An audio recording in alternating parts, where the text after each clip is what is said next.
So I'm just going to state again for the recording, we're calling the meeting to order at 9:06 Eastern. Mr. Secretary, if you could verbally, call out the roll. Sure. All right. Gary Alstead is not present from California. I see Mark Brayman here. Here. Ted Brown. Joe Brunghart. Oh, see him in the chat. Here. Josh Chappell, not here. Matt Choco, I see here. Kobe Clark, not here. Sean Dempsey is here. I see him. Yeah. Ken Matz, I do not see. Josh McHose is here. Tim McMaster's not here. Dustin Nana's not here. Omar Curl is present. Mike Seebeck is not present. Ashley Shade is not present. Mary Swim is not present. Curry Taylor, thought I saw him. Yes, sir. Yes, there he is. John Thompson is here and Madam Chair is here. That gives us 9 primaries. And the only alternate that is present is Clayton Cachado via the participants list here. But I will ask, is there anybody else here for the recording and for the record that I didn't call? Eric Train, LPMN visitor or guest. Yes. I'll note that in the minutes. But I'm glad you're joining us. All right, Madam Okay. Chair, we have 10. All righty. Next is opportunity for public comment. And we also have committee comment if it's something that's more appropriate in like a public comment section. So Eric, if you had anything you wish to say to the committee or any committee members that had things of more general interest? I sat in on the most recent meeting and there was some discussion around 3.4 and 3.7, but whatever the correct order is of going through things, that's fine.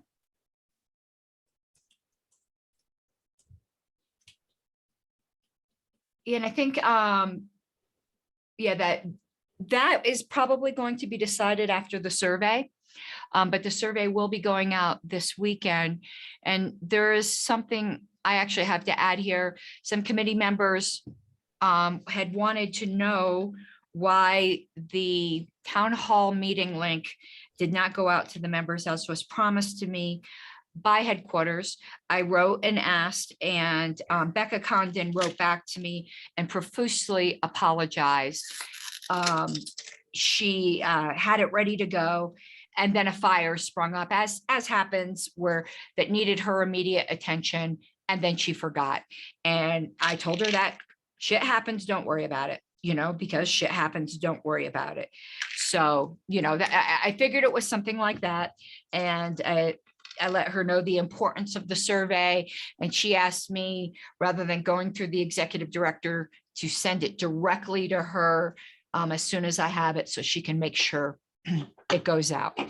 But it wasn't anything malicious or anything like that. It was just an error on her part, which is very human. Star Child has entered Mr. Ricuro. Okay, that gives us 11. Yeah, I'm here. Can you hear me? Yes. Eating I dinner, asked so to be Mr. I won't make Alstead. you watch me eating this delicious Thai food. I'll leave my camera off for now. Yeah, I'm having my camera off for now too, because I'm just still exhausted from my travel. And yeah, I don't want to scare you all at my haggard looks right now. All right. So as has been now our custom, all minutes will be deferred to email. I don't know if there's any email ballots you still need to start, Mr. Secretary, but is again, once you have minutes ready, feel free to start to put them up for comment for 1 week and then automatically start a ballot with me as the sponsor. The first item of business is C, which I don't, okay. I will read the whole thing aloud, and then Star Child can speak to it, and then I'm going to put myself next in line. for comment. I did put a comment on the agenda, and I just would like to read that aloud now in case Star Child wishes to address it in his opening statement, as it were. So Star Child requests a committee decision on whether survey should include names and contact information for people who fill out to be made publicly available. That information is always available to the committee. That last comment actually is mine and should have been moved down.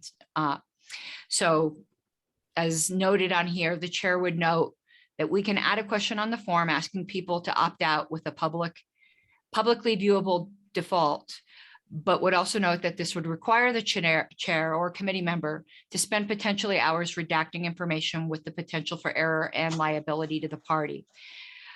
PII is personally identifiable information. Being inadvertently released is a hot legal issue.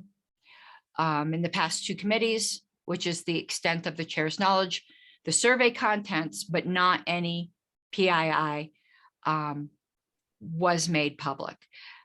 So I just wanted to note that comment so that, to give Star Child fair opportunity to address that part if he wished. Star Child, please speak to your motion if you wish. Thank you. I think that so that any personal information they provide would be them providing it.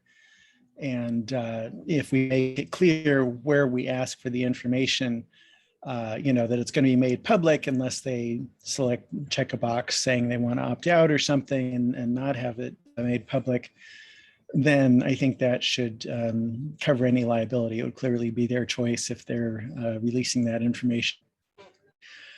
But in general, I think it's important, and we might want to include a note. This is sort of part of the rationale for it, and it might be helpful to people to have it explained this way, that making the information available on the same basis to all party members avoids the favoritism or any political advantage that would accrue to only some members, like say us, the committee members, having access to the information about who personally said what, and this way it's freely available to everybody on an equal opportunity basis.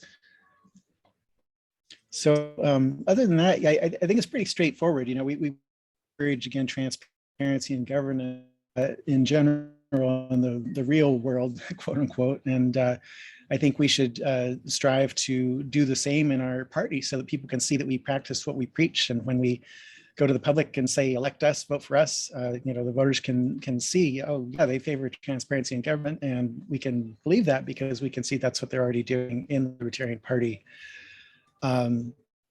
So I think it gives us more integrity and credibility to be practicing this ourselves, and also helps train our own people who do go on to become elected and hold public office to be operating in an environment where transparency is expected of them.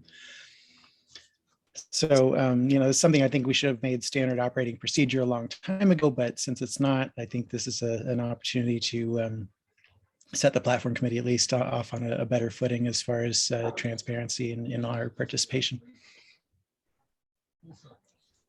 Point of information, Ms. Harless, in past meetings that I've attended as a guest, there was a sign-in where I entered my name and email, and it did mention something about it would be public, which I understood.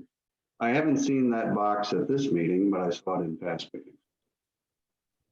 Okay, thank you, Eric, but also you're aware this meeting's recorded, it goes up, so I think it's a slightly different issue, but correct.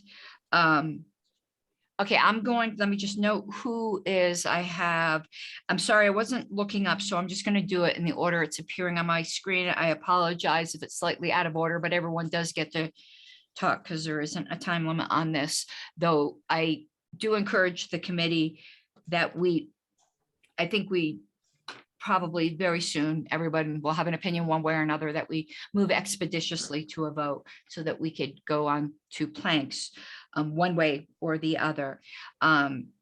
What I would have to say here is I think Starchild missed my point about the security issue. SurveyMonkey, if there's an opt-out checkbox, it doesn't have a feature where it then automatically will mask that information. It would mask it from everybody, including us, if it did. Which means someone will manually need to go through what is traditionally between 2,500 and 3,000 pages and manually redact. There is an opportunity for error, which is a legal liability. And also, either it puts an additional work burden on either myself or I did forget to mention, I'm well, please, happy to volunteer for that. well, I'm gonna get to that as well, Star Child, but please, let's not crosstalk. I could always put you on the list again. Part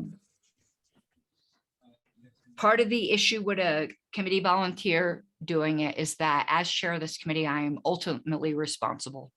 The buck stops with me. I may not have to do the redaction myself, but I will have to double check it all. And I just believe our time is better spent on doing with this, the work that this committee is to do, which isn't to set policy for the party. I am a transparency advocate, but I always say I'm Star Child minus. I don't believe that people who merely respond to a survey, that them being able to respond to a survey is something that the whole public needs to know. I just do not see that as an issue of transparency. And I do believe it could stifle participation and cause a controversy about this committee's practices with people who disagree that I just don't think we need to invite. I know Star Child had said before that when we publicly release the data, not the personally identifiable information, that some members might have questions on comments made by survey respondents. While I wish what I was about to say wasn't true, the fact is we will be lucky if 10 people out of the party read that survey data. And we could always put a note when we release the survey data that if anyone does have a question of the survey respondent, they could write the platform committee chair, and the chair will pass on that information to that respondent along with the contact information of the questioner, and leave it up to the survey respondent whether or not they wish to have to explain themselves. I don't think somebody merely responding to a survey has to explain themselves. And I don't think it puts us in some kind of position of privilege to know who it is. If the committee believes that in some way, it's inevitable that at least one of us will, but I would be amenable to the entire committee not knowing the names and just having the data. The data is what we want. There's no way to avoid me seeing it unless we just don't ask for it, their name at all. But I won't be voting no matter what. However, I stand opposed to this. Okay, I have Mr. Hold on. Cashado. I'm getting there. Brungart, Mr. Choco, and Star Child. Mr. Cashado. Thank you, Madam Chair. I have a point of information and maybe a few comments. What format do you get out of SurveyMonkey? I can, there's multiple formats. One of them is a spreadsheet. And that is where I can simply delete entire columns. I haven't used SurveyMonkey in 2 years, so what I'm going by is what was available 2 years ago. There is also an option in full to just release certain questions, but you can't selectively release only certain questions. So the type of data that gets released to the public is all the things that we can do that doesn't reveal names and addresses. The committee itself can have all of the data in whatever form it wants, including a PDF printout of each of the surveys as like an individual document that just strings along. And that's the full survey. And that's usually what the committee members want. Point of information. Those are not privileged. So we're going to go in line. Mr. All right. Casciato, did you have? Yes, I have a couple more things. Thanks. So if it's not in a PDF format, I'd be happy to automate that, with code, if that's needed. I think that's all I have for now. Thanks. Thank you, Mr. Casciato. Mr. Brungart?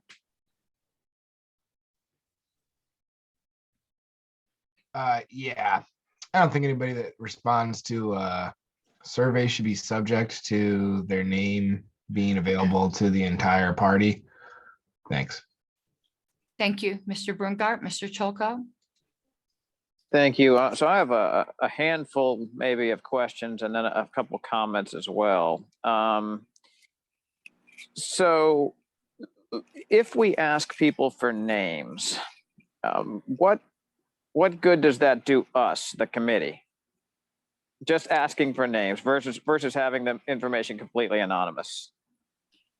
If we have questions about a comment that we think might potentially help us to word a plank better for one thing, and another, if we suspect that the survey was getting maliciously spammed, we could request or ask somebody with full CRM access to see if these are actually party members, because one of the questions are, questions about party membership. We've never had to do that, but that is one of the reasons. But people, it just names that, so I can put my name as Karen Ann Harlows and click party member and submit my survey, correct? You could if you wish, yes. Okay, so it's hard for me to see where malicious spamming is going to be caught by, voluntary entry of names. But anyway, okay, I get that. So I would think. Matt, can I add one thing though? Sure. Somebody doing that, and malicious spamming, I don't mean people doing it for one entry. I mean people doing it for multiple entries to skew results. And of course, somebody could just, come up with lists of names of people they know are party members, but then they're risking that particular party member also answering the survey. And yeah, and it's also takes more work to search down names than just to enter surveys. Sure. So, okay. I mean, I guess I see some value there. So in terms of information released publicly, we could, well, correct me if I'm wrong here, but we could ask for people to input their name. We could state that names, I'm trying to think of how this would work. I'm trying to think of a convenient opt-in method here, so that if people wanted to provide their information publicly, they could, but alternatively, they could stay anonymous to everyone except for the committee members. And I feel like they're.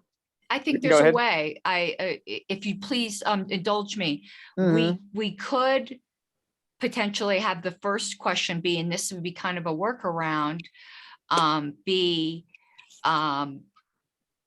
something to the extent of, I think of an artful way to word it, that survey data will be released to the public. If you wish, if you write your name in this box, then your info is going out too. Yeah, then if you want your information to be publicly available, type out your contact information in the comments to this question. Okay. So if that's, I'm not moving it at this moment, but if that's reasonable, that seems like something that I might support. I think that's probably it for my questions. I have just a couple general comments that, I agree that transparency is really critically important. But I'm not sure that the analogies that were drawn earlier about transparency in government and that kind of thing, I don't know that really applies here. This is more like akin to the secret ballot, where people can't see who you vote for on election day when you go to the polls. Party members, when they are filling out this survey, they are just representing themselves. They are not representatives of other party members.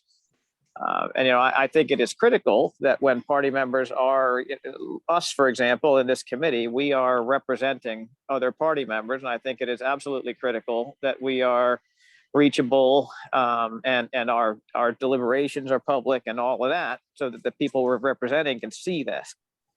But I don't think that really applies in a situation where a survey is sent directly to one member of the organization and they're filling it out, as themselves on their own. So I don't think that I support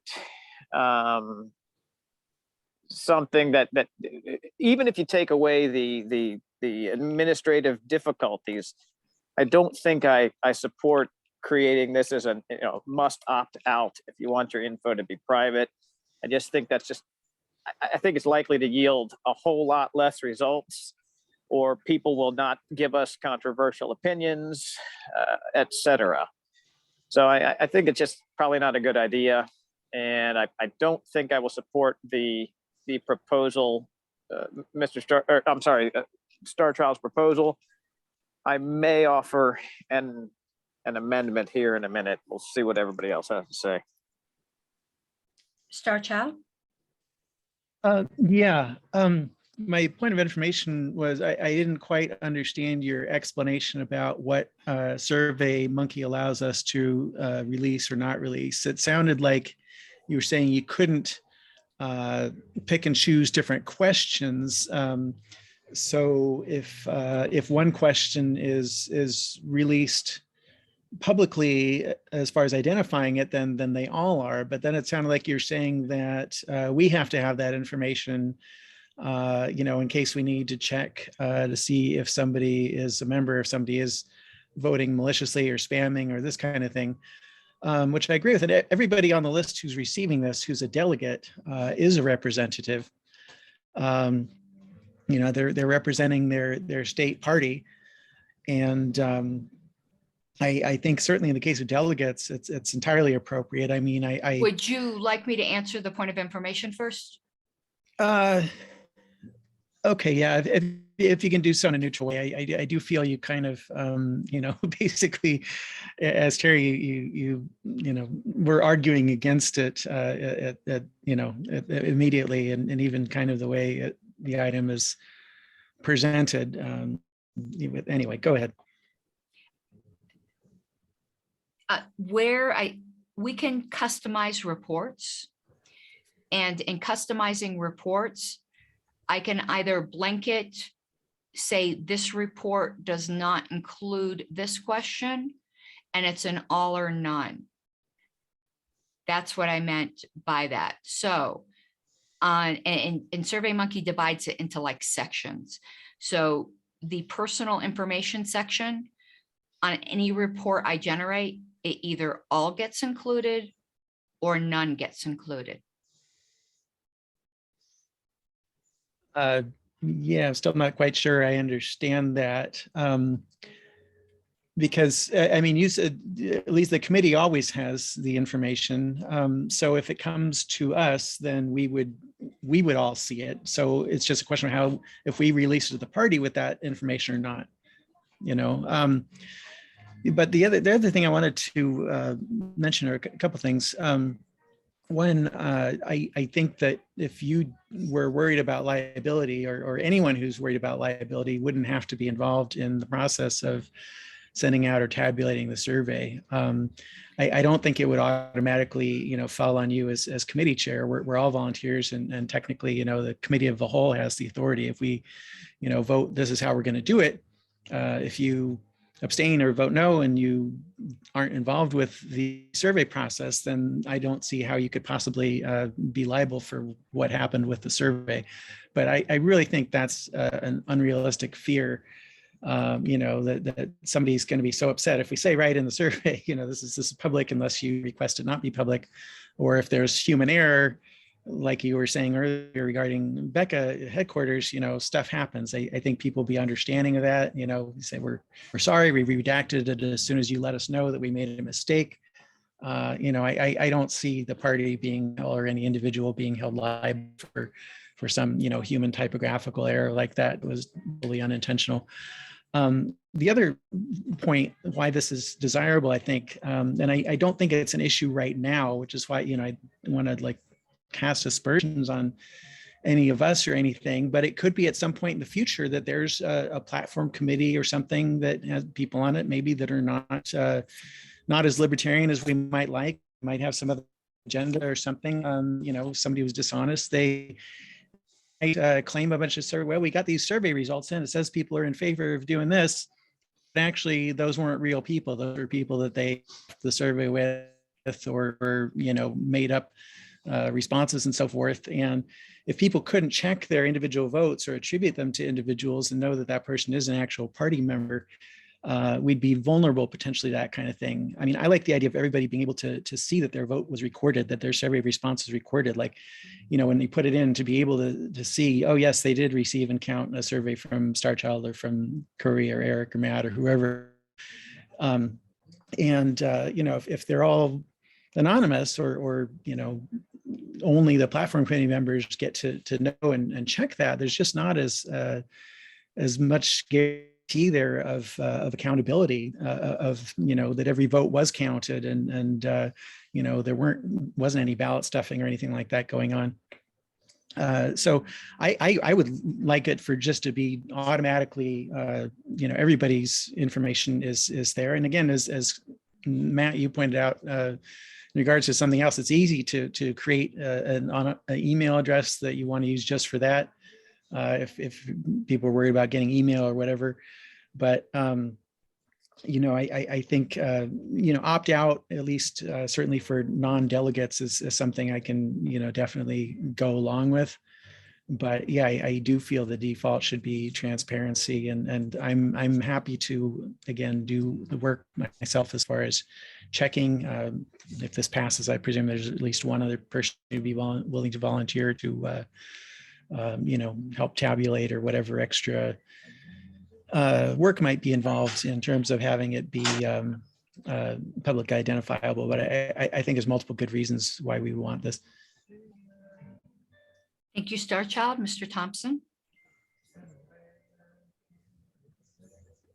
The people who are taking, can you confirm for me, Madam Chair, that based on the earlier comments, that the people who are going to be providing answers, response to this survey, no mechanism to guarantee that they are who they say they are, or that they're not putting in false information anyway.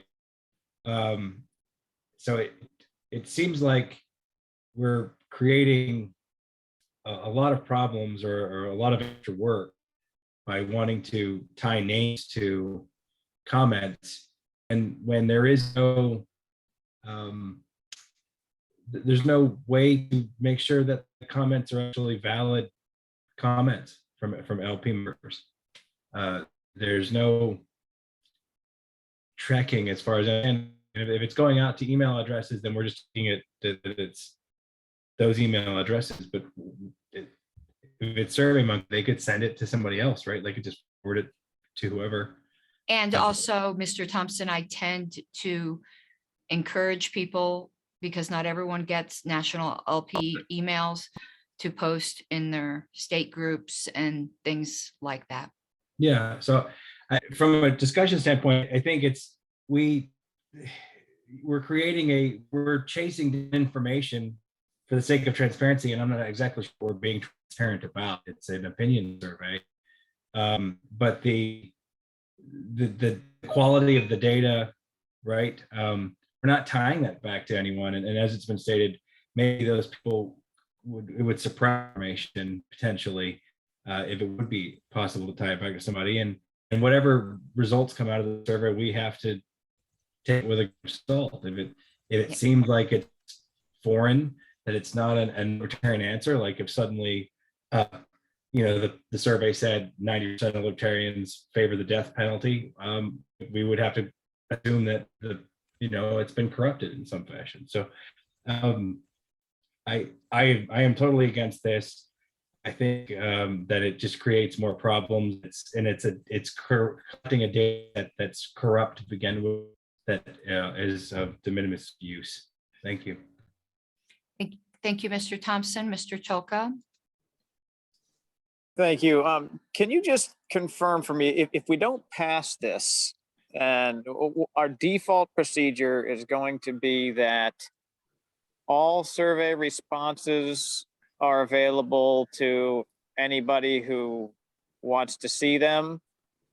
With the exception of personally identifiable information. Right. All survey responses will be visible. If we just put an opt-in, write your info in this box, and then it's going to go out like every other survey response, is it going to be tied to that person's comments? Yes.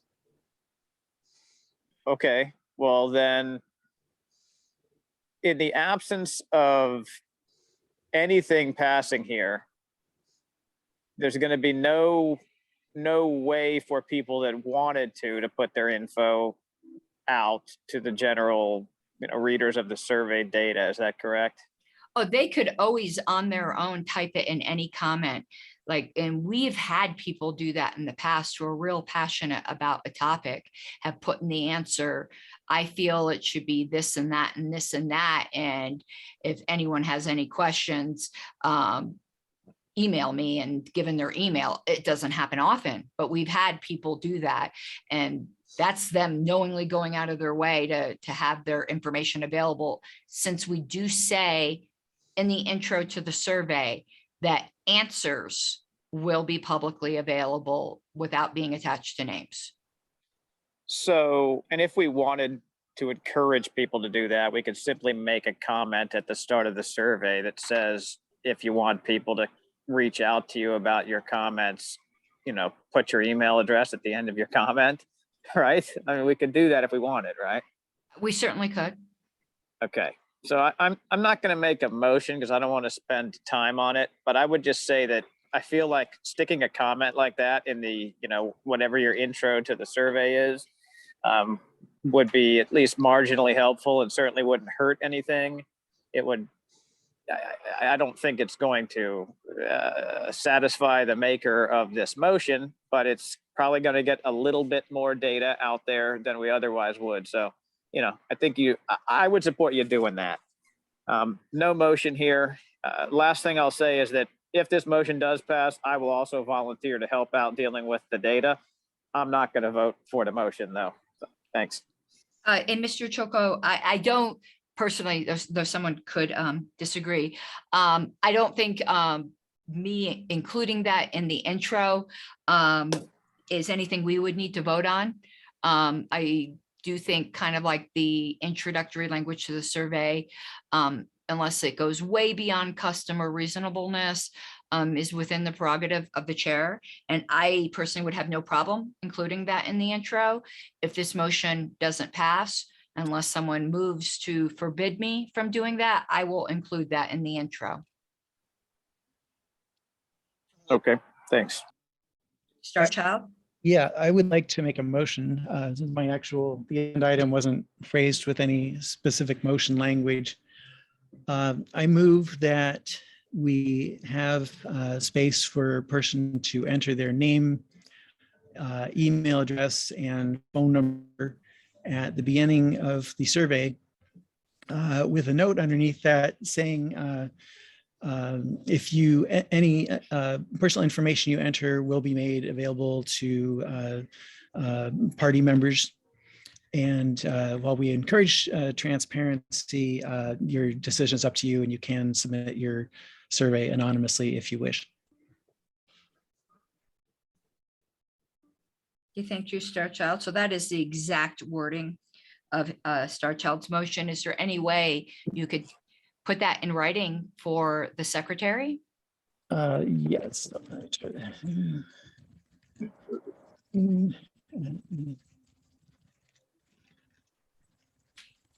And while you're doing that, Mr. Cholko? I mean, basically, the Star Child just made an opt-in motion, right? That's what that sounded like to me. Am I getting that correct? Yes, it is, which is not what I desire. That's kind of my compromise, with the sense I get of people being maybe some reluctant to support transparency. Otherwise, I would prefer it be opt-out. This is with encouraging it mandatory. The difference here now that the committee members aren't going to get the info if people don't want everybody to have the info? That is the effective difference, Mr. Cholko. Well, I think we would still have as much info as we would otherwise. I don't see how we would have less information. We wouldn't have, the way you worded your motion is the way you worded your motion, and I think some of this comes from you just simply not understanding how SurveyMonkey works. And I don't mean that in any kind of demeaning way, because not everybody works with SurveyMonkey. It's a pain in the butt. So you're probably blessed. The way your motion is worded is, unless you want your public information available to everybody, then you cannot give it at all and have it available to nobody. And yes, we've been on, I will mention this, and I know it might upset some people, but I am taking my prerogative here to be a good steward of our time. We've been dealing with a motion on a non-platform plank issue for 43 minutes. I don't think it's been that long. I only have 34 minutes that I've been on, and I was on for some time before we went into this item. But it's been over a half anyway. an hour.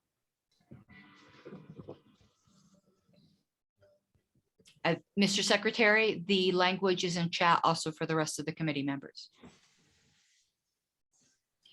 Star Child, your hand is still raised. Is that artifact or? Yes, that was artifact to make, I'd raise it to make the motion. Okay, thank you. I took it down here.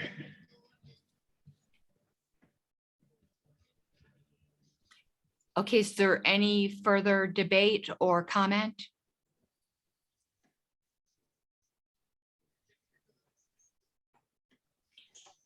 I'm going to read the motion, and this is what we will be voting on.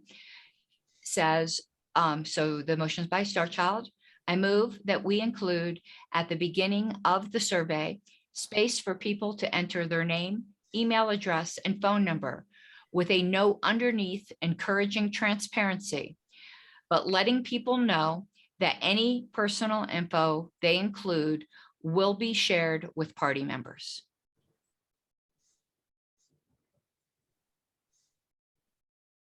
And so, Mr. Secretary, whenever you are, ready to set up your ballot. Yep, just give me 1 second, just switch here. Just wanted to make sure that that was readable by everybody. And I'll read it on the screen. Just want to double check that I've got everybody here. Okay. We will start with Gary Alstead. Aye.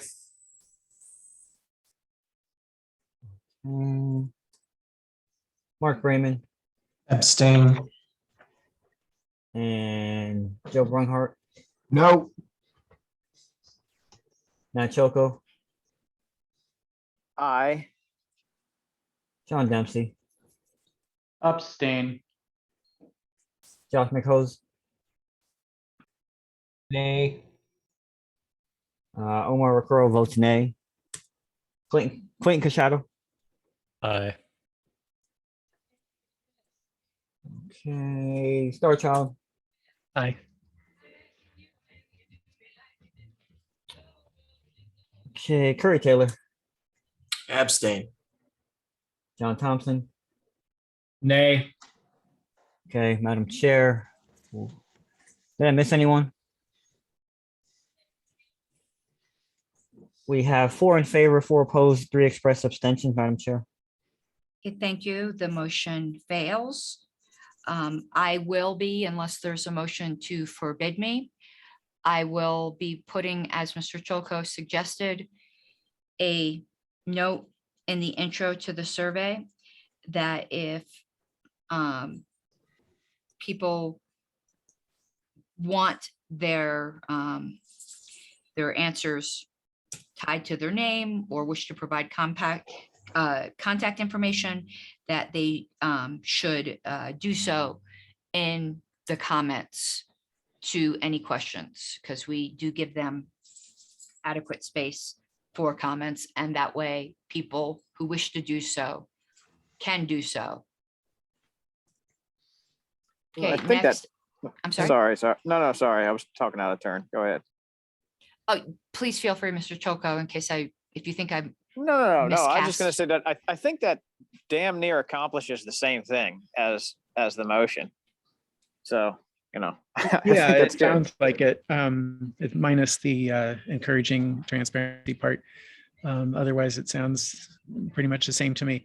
Point of information, Chair. Yes, The committee will get the same information access that whoever is directly involved with the survey has, right? That the entire committee has the same level of ability to see the survey results.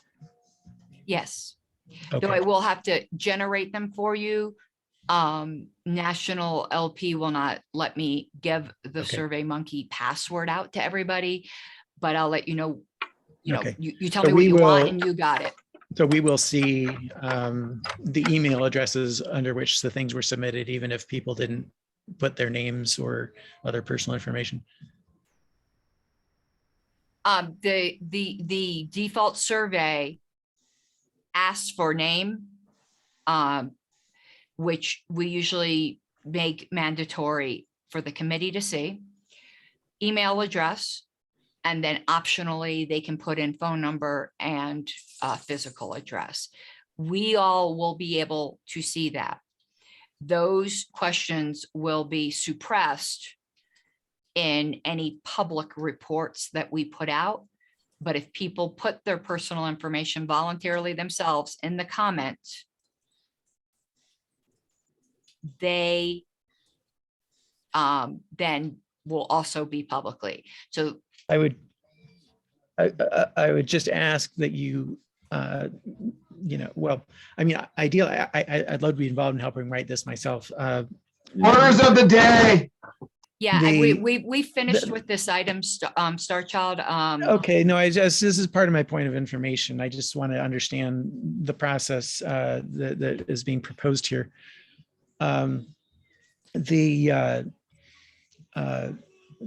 People will, as you're proposing to do it, Madam Chair, people will clearly understand that putting their names in the restricted area will not be sufficient for them to be shared with the party members generally, if they want to share with the party members generally. I just Yes, want people to understand what their options are and be able to exercise those options and not think, oh, well, of course I put my name at the beginning of the survey, so I don't need to mention it anywhere else. People will already get it. So yes, if that's not the case, then they need to be told that very clearly so people aren't confused. I am always very clear about levels of revelation of personal data and the implications and who's getting what. Okay, moving on to the next item. Okay.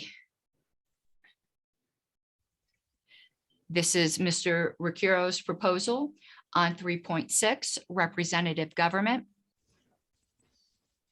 And why is there a different color there? Is that my mistake, Mr. Mercuro? What that first sentence, is No, that an Madam. addition?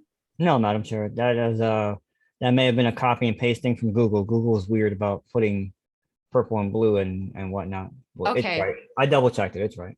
Okay, so that's an addition of those first two sentences. Correct. Okay, so to the beginning of 3.6, the motion proposes that we add these two sentences, the Libertarian Party, and I hope you wouldn't have an objection, Mr. Secretary, to party being capitalized, encourages, when necessary, the right to petition the government for redress of grievances. This is absolutely dependent upon openness in government, which therefore must never act behind closed doors. Then you're striking the word "we" as to make it logically flow, I can tell, and put "as such we." So you're not really striking "we," but it all comes out the same. You're adding the words "as such" before "we."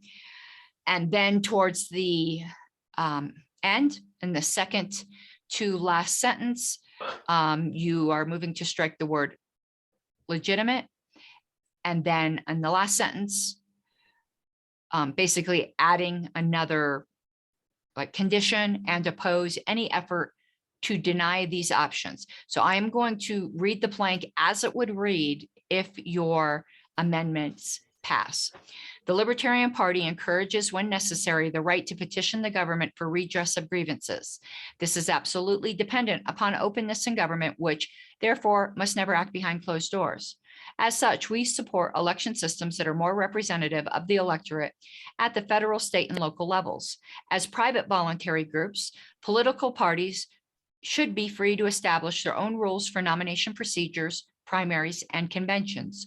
We call for an end to any tax-financed subsidies to candidates or parties and the repeal of all laws that restrict voluntary financing of election campaigns. We oppose laws that effectively exclude alternative candidates and parties, deny ballot access, gerrymander districts, or deny the voters their right to consider all alternatives. We advocate initiative, referendum, recall, or repeal, and oppose any effort to deny these options when used as popular checks on government. Okay, we will, Mr. Secretary, if you would like to speak to your motion, and then I have Mr. Alfstead and Mr. Taylor. Yes, so I corrected the capital P. Thank you for that, Madam Chair. So I'll keep it simple. I had posted this on the list, and from what I posted to where it is now, that's a little bit of workshopping that was done by Mr. Brayman and Mr. Choco and Mr. Brown. So I thank you all for the feedback.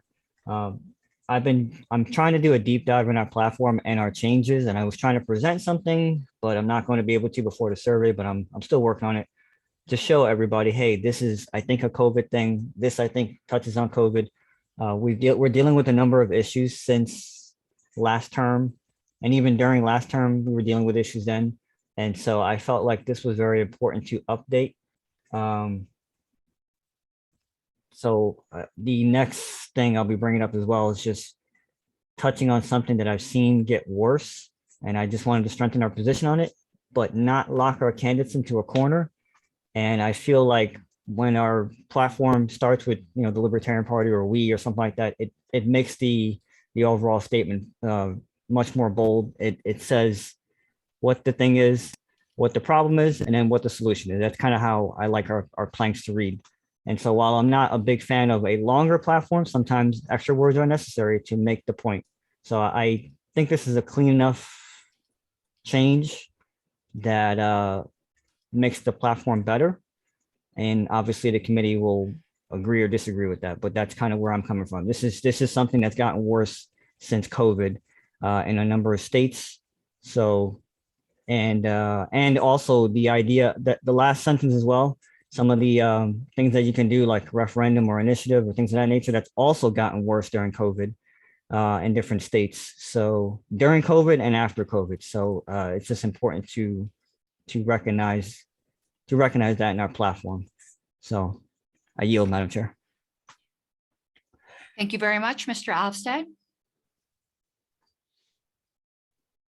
Okay. Yeah, a couple concerns. One, I asked about this, I think in the email, that starting this off with the Libertarian Party, we don't do that. I don't believe anywhere else in the platform. Everything else is written as we, implying. So, I mean, is the intent that we're going to go through and change all of the we's of the Libertarian Party, or are we just going to have this inconsistency in some planks? And then other than that, I'm against making this long for the sake of adding more text. I don't see that this really adds much other than just more verbiage. Thank you. Thank you, Mr. Alvstead. Mr. Taylor. Yeah, I like Omar's amendment here. I do think it is a little wordy, and I'm going to make a motion to amend. So I'm going to say it, and then I'll put it in the chat. I'll go ahead and tag off what Mr. Alstead just said. Well, I'll strike Libertarian Party, and we'll just put "we encourage." That'll be the first part. And then the second sentence, I think, is also a little lengthy. And so I'm going to say strike. This is absolutely dependent on openness in government, which therefore must. And instead of that, put simply government. Okay, so you would be striking, which therefore must never act behind closed doors.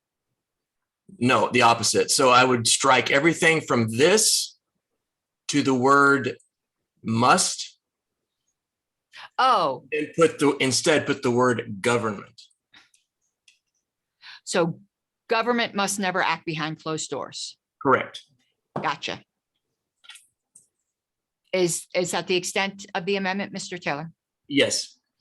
Okay, debate is now on the amendment. Mr. Brayman, did you wish to speak on the amendment, or were you waiting till we were back at a main motion, or both?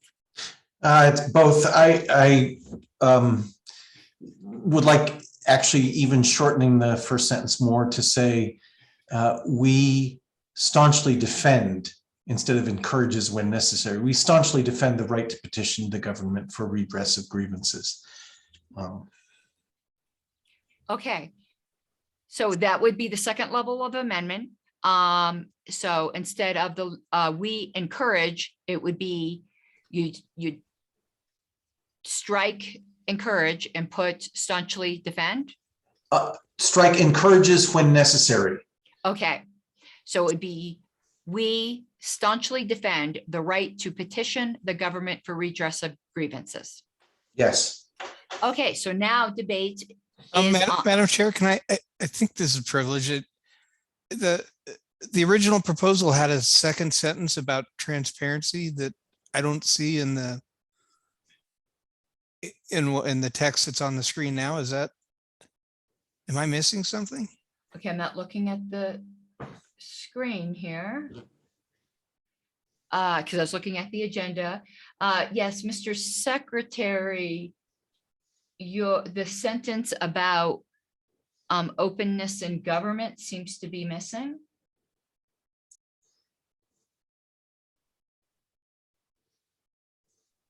Okay. Between the first and second sentences on your screen. Where? After the.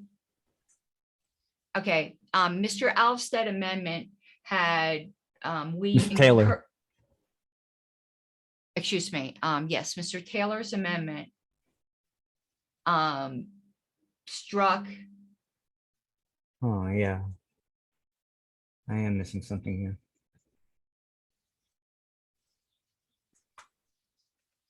I'm sorry if we got ahead of you a bit. I know how that can be. Yeah, for some odd reason, I missed something. You're right. Okay, give me 1 second and I'm going to fix that. Because Mr. Taylor amended that sentence as well.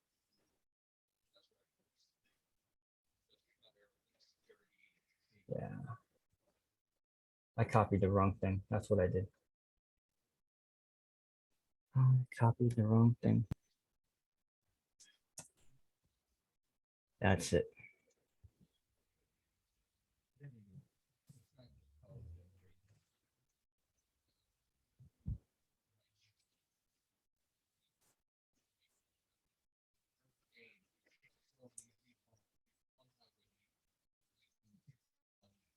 Why am I missing this?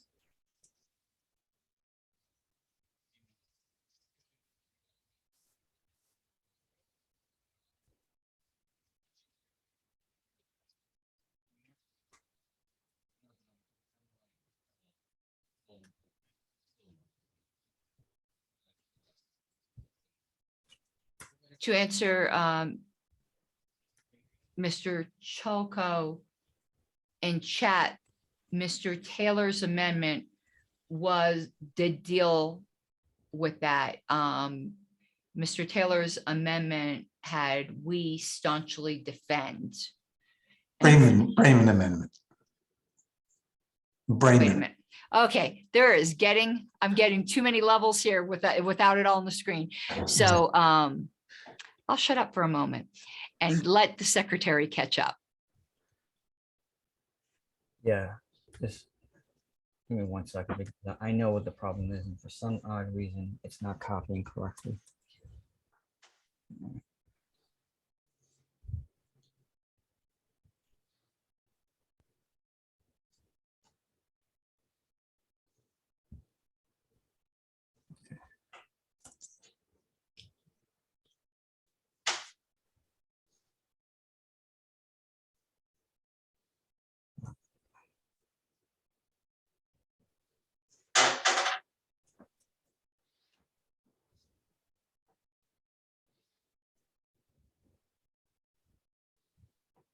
Here we go. That's the sentence that's missing. Sorry about that. Yes. Okay.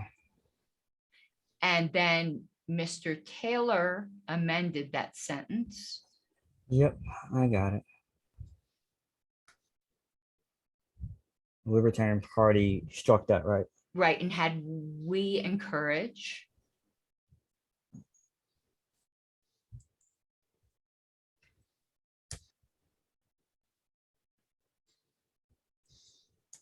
And Encourage would This- be OS. no S at the end of encourage. yeah, and then Encour- this is absolutely right. And then he had "government must never act behind closed doors." Okay. So what I gotta do is I gotta strike that G too. Because that has to be a capital G now. If it's the beginning of the sentence. Just strike everything through therefore, Omar. Like which therefore, He wants to also to strike "which therefore," so that the sentence would simply read, "government must never act behind closed doors."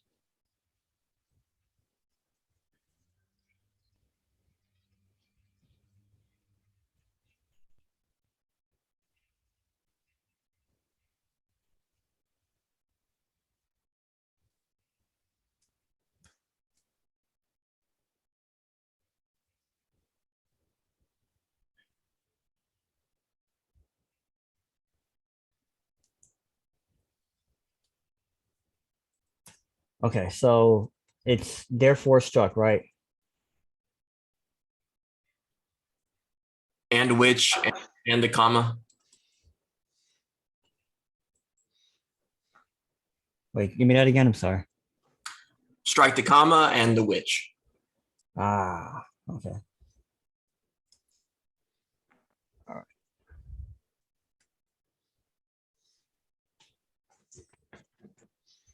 Sorry about that.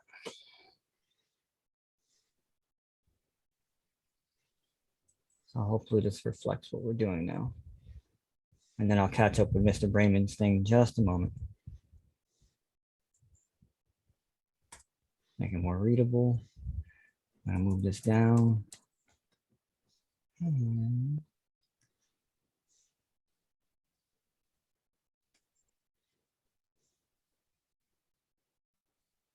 Is that the extent of it, Mr. Taylor? Yes, that was mine. And then there's the other amendment to this one. Yeah, I'm gonna catch up to that in just a moment.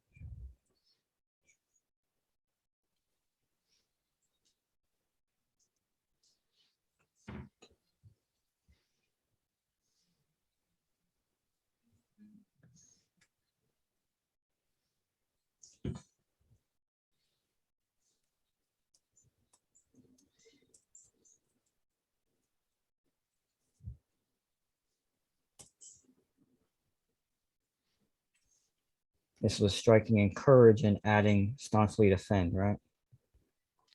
We staunchly defend. Remove encourage when necessary and put staunchly defend.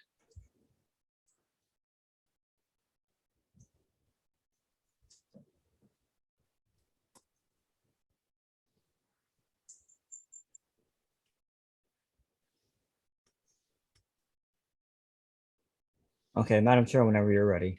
Okay, now we are on, and Mr. Raymond, did you speak to that? In all of this, I kind of got a bit distracted. Can't remember if you spoke to that. I just pointed out that shortened the idea, and as some people pointed out in the chat, the encouraging the right is an awkward phrasing. Staunchly defending a right is a little bit more sensible. Okay, thank you very much. Would anyone else like to speak to this amendment?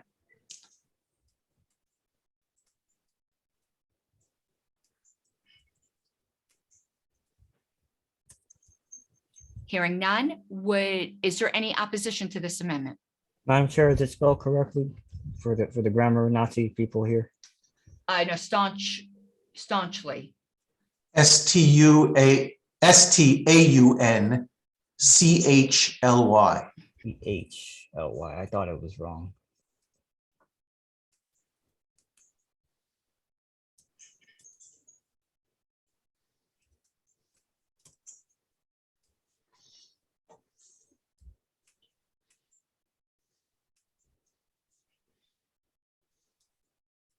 Okay.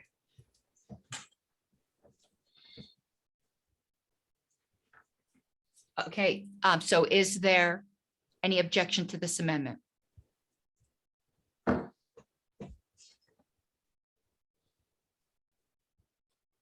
Seeing none, that amendment passes.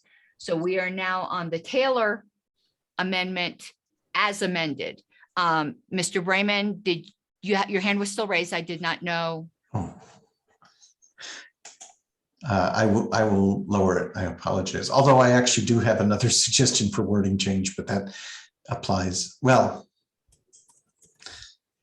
On the second sentence, I think the logic flows a little better if we were to say, this right is thwarted when government acts behind closed doors. Are you making that amendment? Yes, I'd like to. This right is thwarted when government acts behind closed doors. Okay, I'll give the secretary a moment to catch up. That makes sense.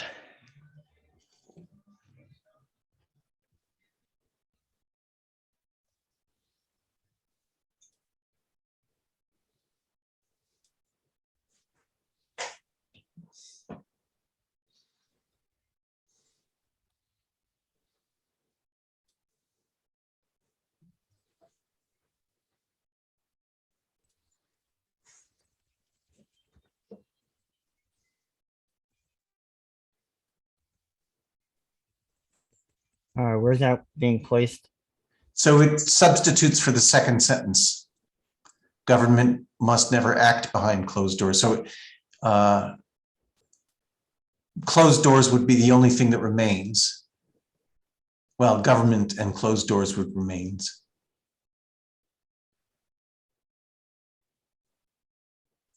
No, but give me the whole thing, Mr. Brayman. I'm sorry.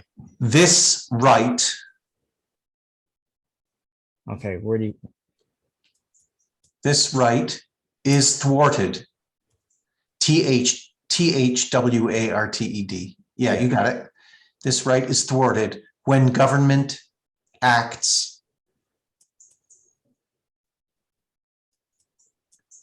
Acts behind closed doors. Behind closed doors, yes. Okay, so give me a second just to insert that.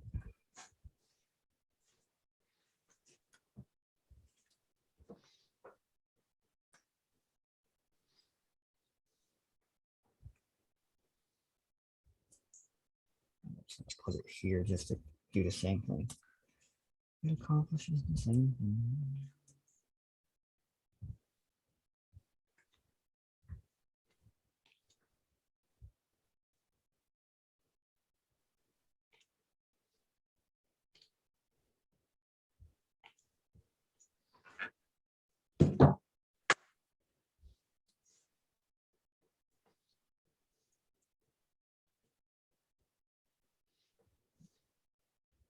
Madam Chair, Yes? would it be in order to make another amendment? No, we're on the second level right now. Okay. Okay, We Mr. adopted one. I McCose, wasn't sure if we. Mr. McCose?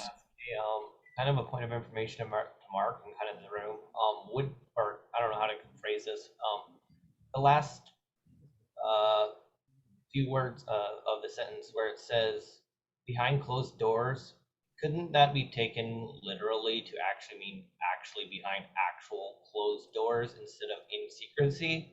I was just thinking of that, but it's kind of, kind of maybe kind of a obtuse argument, but I was just thinking that if we specifically said in secrecy, it specifically does, I don't know if anyone else thinks the same way that I am.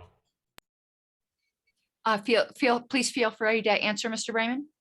I'm a little bit ambivalent about it. I think behind closed doors is a familiar enough metaphor that I don't think there's any confusion if we use that phrase.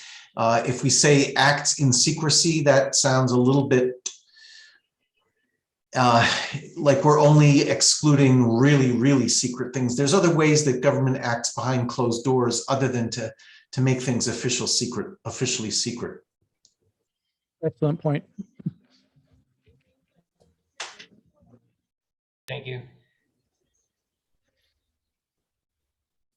I'm ambivalent. I know there are other reasons to, so.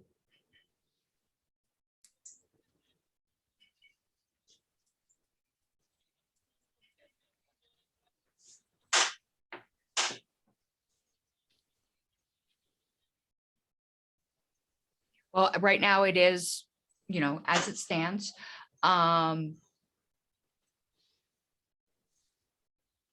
Is there any further debate or discussion on Mr. Brayman's secondary amendment to the second sentence, which is replacing it with this right is thwarted when government acts behind closed doors?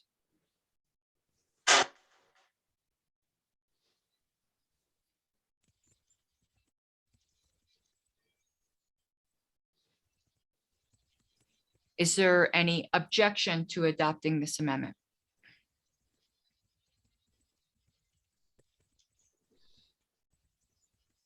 Seeing none, this amendment, is adopted. So now we are back on the Taylor amendment as further amended. Would anyone like to speak to the Taylor amendment?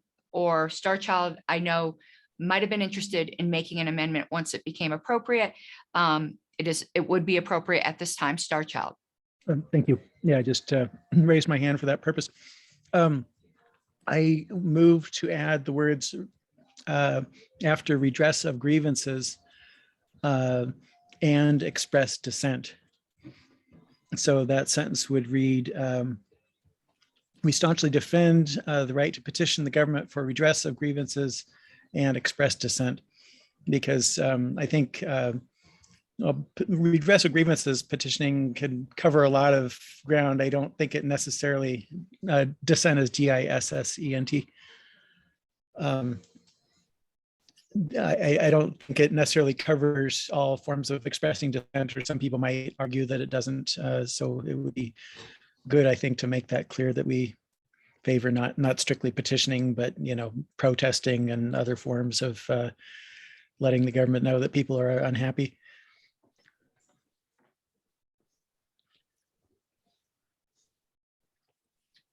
Okay, is there would anyone else like to speak regarding the Star Child Amendment? And I think dissent is DISSENT. Yeah, I got it. Okay. I was literally Googling it, and I see it in the chat. Someone put it there. Thank you. Because there's a couple. It's one of those things that you could say a couple the same way and spell it the same way. It was expressly dissent express dissent. Right. Okay, Mr. Taylor. You got it. I was just going to say real fast that if you're going to add that to the end, don't we need to make right plural? So we have the rights to petition the government to redress the grievances and the right to express dissent. We talked about two different rights, correct? Good point.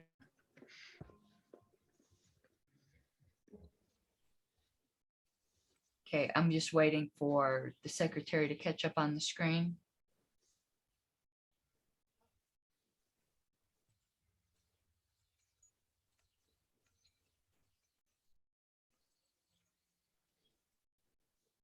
There we go.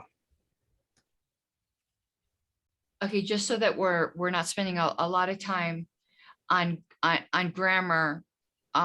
Star Child, is there a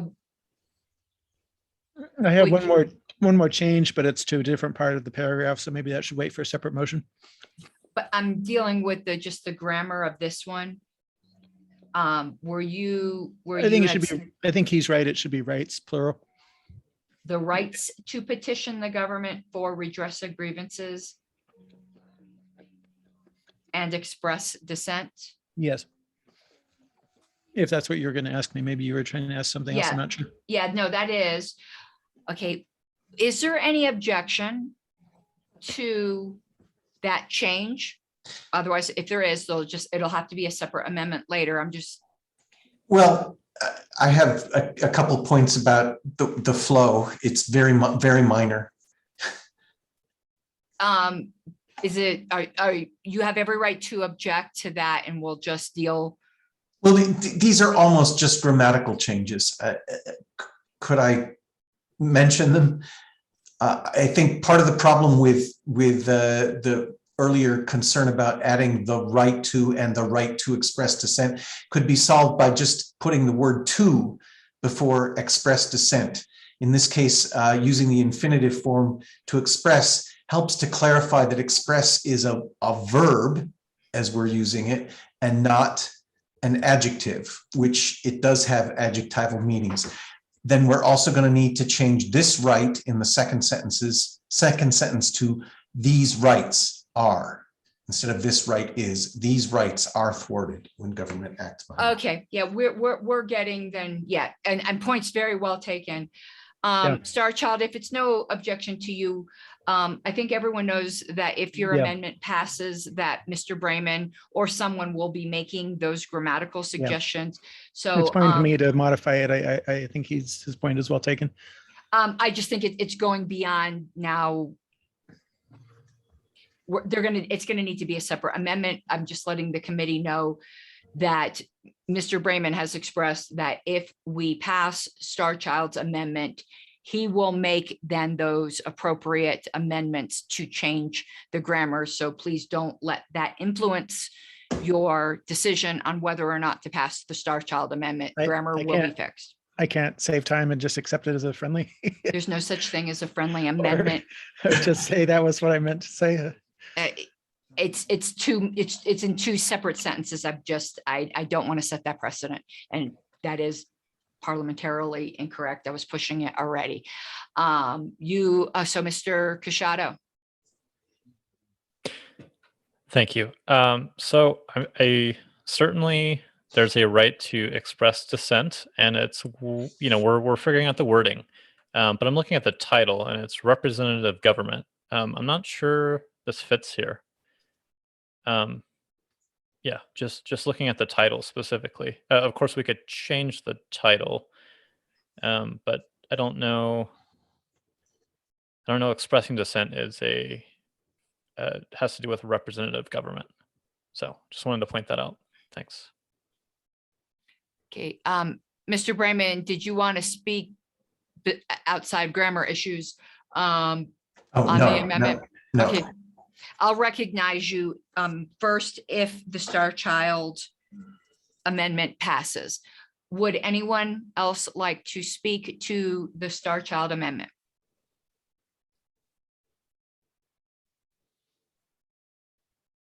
Is there any objection to the Star Child amendment? I'm going to object, so I can abstain. Never mind. Sorry. Okay, is there any objection to the Star Child amendment? Okay, seeing none, that passes. Mr. Brayman.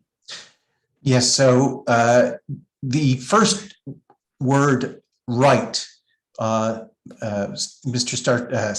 Starchild suggested that should be plural. So that is one place where the rights to petition the government for redress of grievances and to express dissent.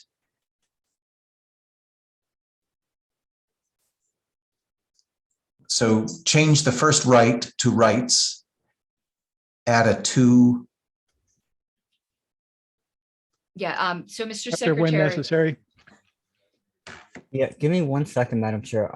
For the notes, I need to just make sure Yeah. it reads correctly so that we understand what we are amending, because that's been the mistake that I've made in the past. It's just amending, and then we get lost on the text, and I want us to produce a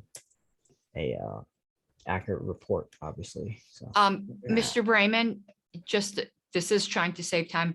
I think what Starchild was going to ask you, if the infinitive is put before express dissent, is it necessary to pluralize right?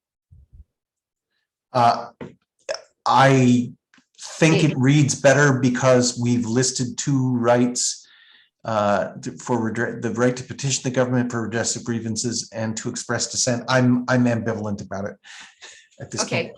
so I thought we had adopted the plural of the word rights already. No, it started getting too far into the weeds, and I figured we're going to address that separately with your amendment. So, okay.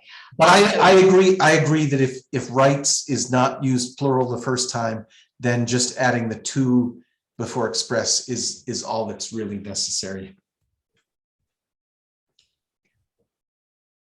I mean, I'm not trying to convince you one way or another.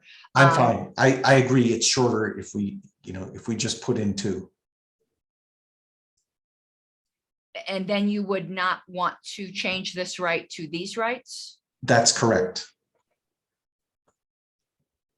If right is used singularly in the first sentence, it can be used singularly in the second sentence. And should be.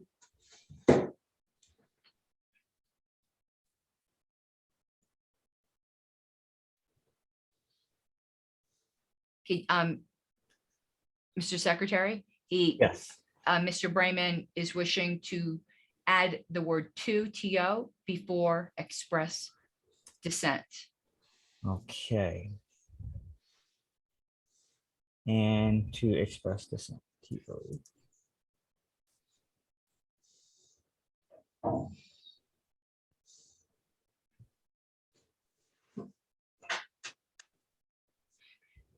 I see some persons in chat are thinking the rights need to be pluralized in both places. I will call upon someone to make those amendments if this one passes. It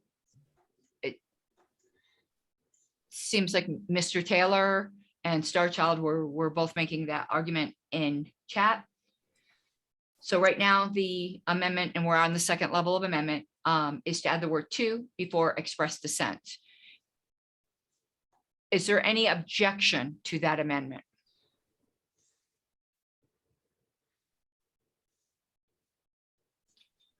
Okay, hearing none, that has been adopted.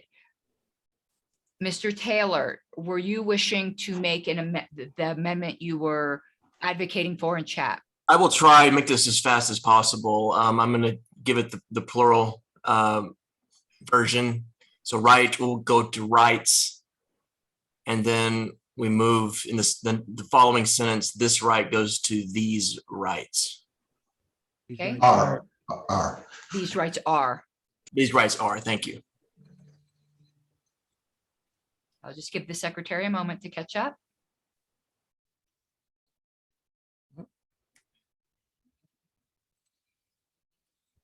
Do you wish to speak to that, Mr. Taylor? I actually do think this is grammatically a little bit more correct. We're talking about two distinct rights instead of just a one.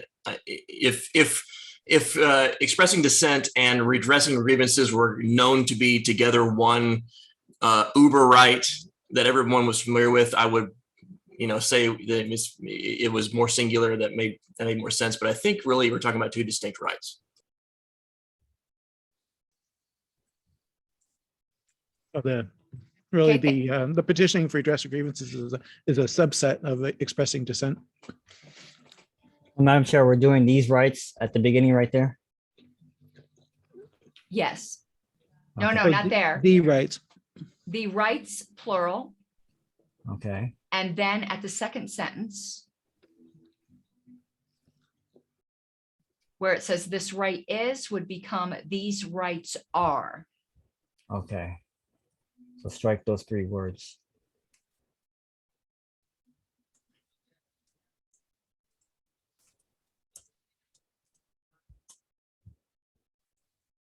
Oh. That's an E.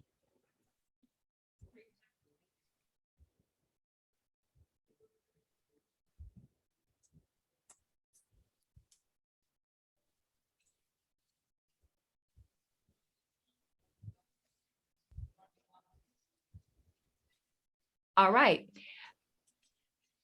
Would anyone like to speak to Taylor's secondary amendment? Or, debate?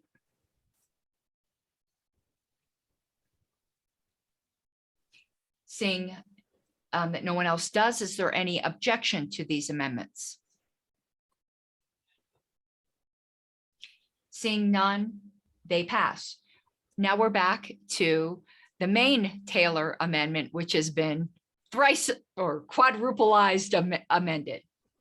Oh, before we vote on that, would it be in order to make another small amendment, Madam Chair? Oh, yeah, that's where we're at now. Yes, Okay. Starchild. Further down in the paragraph where it says the repeal of all laws that restrict, we call for an end to any tax finance subsidies. I would like to replace tax financed with government because even if government was, subsidizing candidates or parties with money that it got from some other source, I think we would still object to that. So tax financed is a little bit too narrow.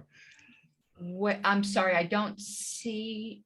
It says we call for an end to any tax finance subsidies to candidates or parties. Just replace tax financed with government.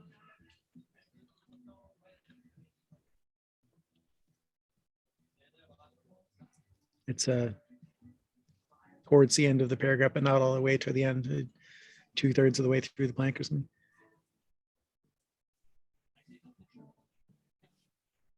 Madam Chair, request for information, parliamentary inquiry. Yes, So we you're adopted, correct. Okay, I'm sorry, Starchild. I know what you're about to say, I believe, Mr. Secretary. Once we pass or don't pass the Taylor amendment, it would be in order to make that amendment. But right now, it has to be germane to the Taylor amendment. So I will call upon you once it becomes in order. Okay, thank you. And that was my mistake. Mr. Brayman. Yes, I like Star Child's point about the logic, but we've discussed this at great extent in our Libertarian Party of New York, where we have one of the most onerous taxpayer-financed subsidies of candidates in any state in the country, and it was part of our loss of ballot access. They were done in the same act in March of 2020. Mr. Brayman, Yes. this hasn't been moved yet. Oh. I will put you first in line because I ruled it out of order at this time because so I will put you first in line for debate after Star Child makes his amendment. All right. I'm so sorry to interrupt you. Is there any further debate or amendment to Mr. Taylor's amendment?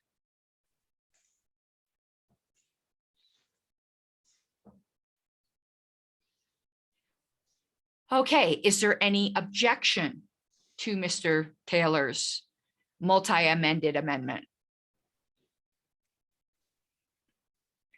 Seeing none, that passes. Now, Star Child, just please repeat your amendment. I move to replace the word tax finance with the word government. We call for an end to any government subsidies to candidates or parties, and the repeal of all laws that restrict voluntary financing of election campaigns. And I did kind of throw you off your momentum by my mistake. Did you wish to speak further to that? Well, I think people are, but basically just that, there's other ways for government to fund things. Most of their money comes from taxes, but if they got the money from some other source, like from fees or asset forfeiture or, whatever, I think we would still object to government being involved in financing parties or candidates. So I think just saying government covers our bases better. Okay, thank you. Mr. Brayman. Yes, so as I was saying, I would agree completely that we would oppose those other forms of government support of subsidies for candidates. But we had great discussion about this in our party in New York about the most effective strategy for raising the ire of the electorate against the campaign finance law that was passed in March of 2020. And we came to the formulation that the best way to oppose that is to have them not recognized as government subsidies, but recognized as taxpayer financed subsidies, to remind people that this is coming out of their pockets. And since we're trying to write a platform that will raise the electorate's ire and raise their interest, I think it's better to use the taxpayer financed formulation. Okay, thank you, Mr. Brayman. Would anyone else like to speak to the Star Child Amendment? Madam Chair, Zelma, Yes? we're striking tax finance and substituting government, right? Yes, sir. Okay. I would just say briefly that the state of New York is one of the states that I was thinking about when I was coming up with this idea as to why this had to be amended. And so I fully agree. I'm fully with Mr. Brayman here and that it should stay tax finance. So. Okay, thank you, Mr. Ricuro. Would anyone else like to speak to the Star Child Amendment? Okay, seeing none, I know there's objection. So if you could prepare the ballot and call the roll when you're ready, Mr. Secretary. Yes. Okay.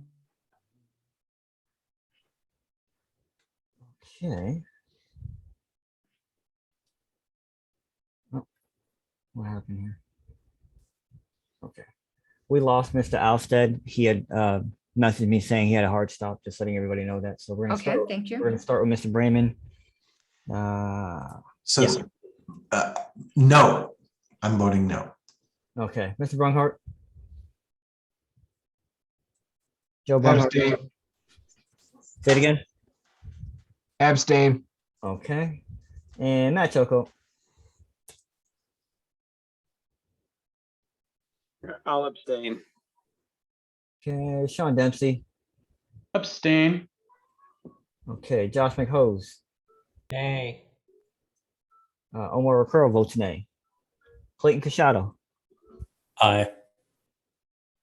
Starchild. I think I'll abstain. It's not that big a deal. If people really want tax financed, it's yeah, I'll abstain. Curry Taylor. No. John Thompson. What about I just for Star Child? It's like, Okay, and I see that Ken Matz is here. So Ken, if you want to vote, I'm going to add you to the roll here. Illinois. Ken Matz. I will abstain. Thank you for letting me know you're here.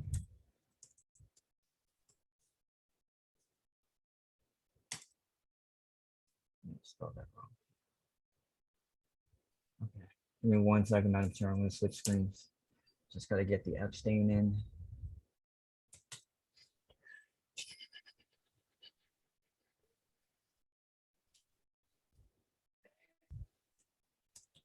So we have 2 in favor, 4 opposed, and 5 express abstentions, Madam Chair. Okay, so that fails. Okay, once you get the screen back, Yes. okay, we are now at the, whether or not we will adopt the Recuro motion as multi-amended.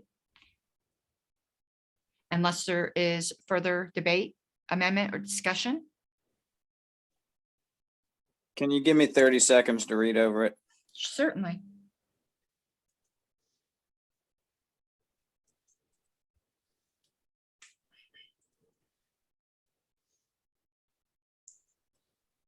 Madam Chair, where's the markup version? Okay, Actually, I have another, looking at, I have another proposed amendment I think would be appropriate to add here. okay, I'm going to allow it this time, but Starchild, you need to say this before I'm telling the secretary to prepare a ballot.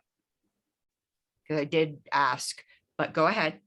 Okay, where the sentence that says, as such, we support election systems that are more representative of the electorate at the federal, state, and local levels. I'd like to add comma, such as proportional representation.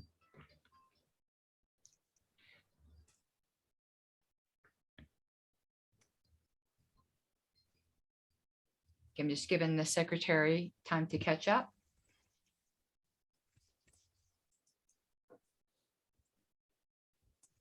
All right, you're gonna have to give me that again. After the end of the sentence, as such, we support election systems that are more representative, et cetera, then at the end of that sentence, add a comma and the words such as proportional representation. You have electorate at federal, state, and local levels. Where do you want to add that, Starchild? There's a comma after local levels, such as proportional representation. Thank you, Madam Chair.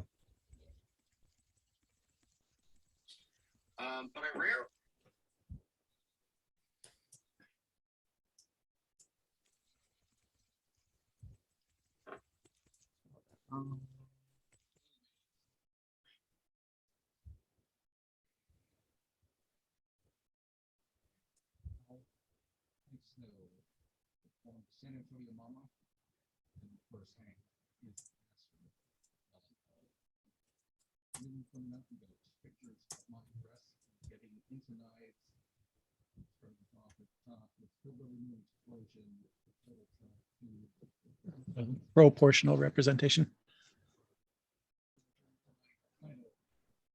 Proportional. Yep, give me a second.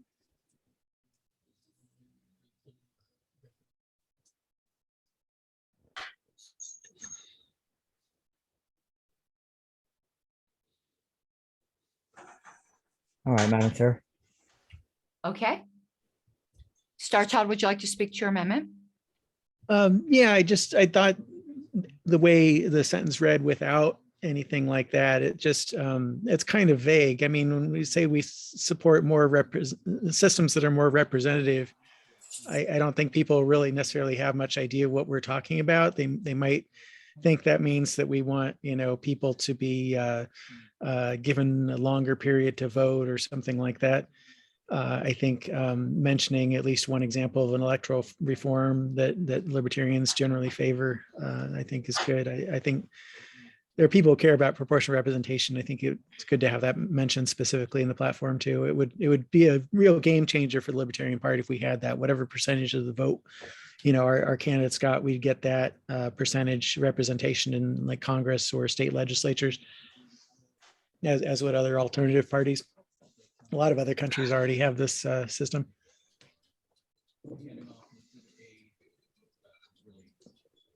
Thank you, Star Child. Would anyone like to speak?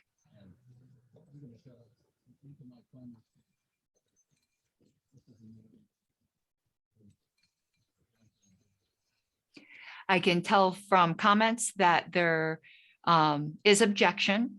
So without further debate, we will now be voting on the Star Child amendment, which is with the third sentence at the very end to add the phrase such as proportional representation.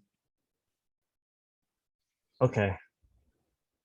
Let me make sure I'm at the right thing here. I'm on, okay, I'm not on mute. We'll start with Mark Raymond. Aye. Okay, Joe Brunghart, No. Matt Choco.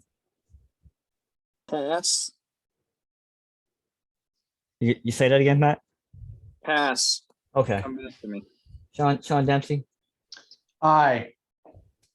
Josh McHose, Yay. okay, Omar Ricoro will vote nay. Clayton Machado, Nay. give me that again, buddy. Nay. Okay. Star Child, Aye. Curry Taylor, Abstain. and John Thompson. Nay. Okay, we're coming back to Mr. Choco. Aye. Okay, someone was calling for the chair, Madam Chair.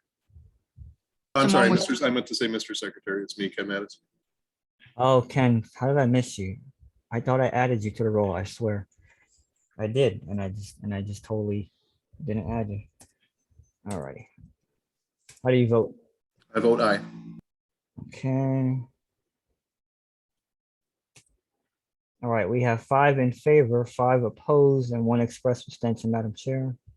Great. I'm going to vote yes. And we are at 10:44. And I'm going to just make one comment about if somebody wished to move, I will not be moving any amendments, but to address some of the concerns in chat that perhaps adding such a after and proportional, I'm stumbling over my words, such as proportional representation and alternative voting systems. And I think that would then cover issues like RCV, approval voting, star voting, range voting, without having this huge long list. I'm not moving it. I'm just trying to, there were very worthy objections in chat, and I just wanted to throw out a potential solution. Okay, so we are now back to the main Recuro proposal as amended. Multiple amendments. Would anyone else like to speak or amend? Madam Chair, Ms. Zoma, Yes. Mr. Brunkhart was asking for the markup. The issue with the markup is that it's been changed so much that it would take me a little bit of time to show the original 3.6 versus where we're at right now. Just wanted to answer that question that he had asked. Okay, thanks, Omar. Could you put the original on the screen though, even if it's not marked next to a marked up version? Yes, give me one moment, but Okay, and I'm gonna note while you're doing that. Okay, we have Mr. Choco, Mr. Dempsey, and Mr. Brayman. Mr. Choco. Madam Chair, can you, did you, I don't know the right wording. Did you mention adding and alternative voting systems? Is that the wording you mentioned? Yes, that's the suggestion I threw out that might help cure some of the very valid objections. I'm going to move that we append that to the end of the sentence that currently ends with such as proportional representation. Okay, let me just give Mr. Secretary a moment to catch up.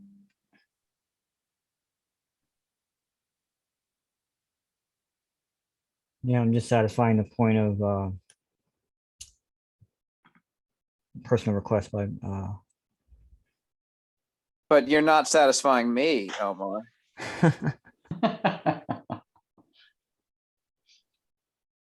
Okay, so are you ready for me to let you know what Mr. Choco's amendment was, Mr. Secretary? Yeah. Let me just get a new thing here. Okay. And all right, hit me, Madam Chair. Haha. Oh, do you consent? All right. After such as proportional representation, add and alternative voting systems. Okay. Systems.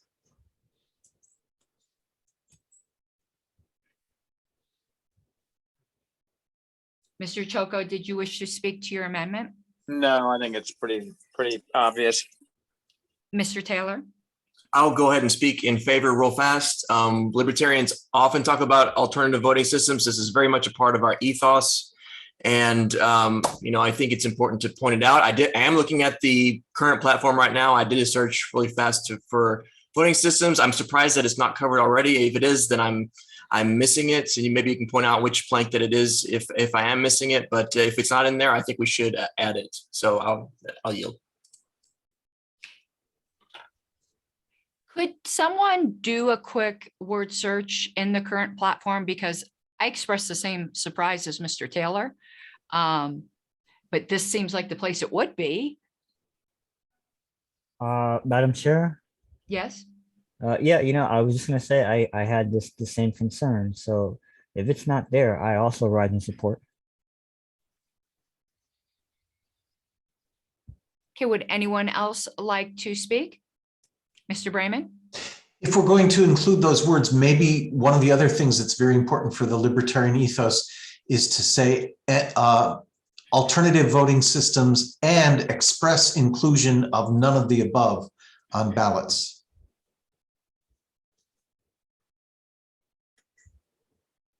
Can I move that, or are we too deep into amendments? No, we're not too deep, and I do think it's germane. One grammatical question I would have for you: would you mean to, instead of and alternative voting system, make that and a comma? So it would be such as proportional representation, alternative voting systems, and express inclusion of, how did you say it, of NOTA? No, well, I think we have to write it out, I think we have to write it out. Quote, none of the above. Okay. On all ballots. And yes, your suggestion to change the and to the first and to a comma is exactly what I intended. Okay, Mr. Secretary, did you get that? No. Okay. In the blue there, we'll be striking and turning that into a comma because we're going to be adding another item here. Okay, so is this going to be another amendment, or we're just kind of? No, it's a secondary amendment. Okay, so then copy paste down.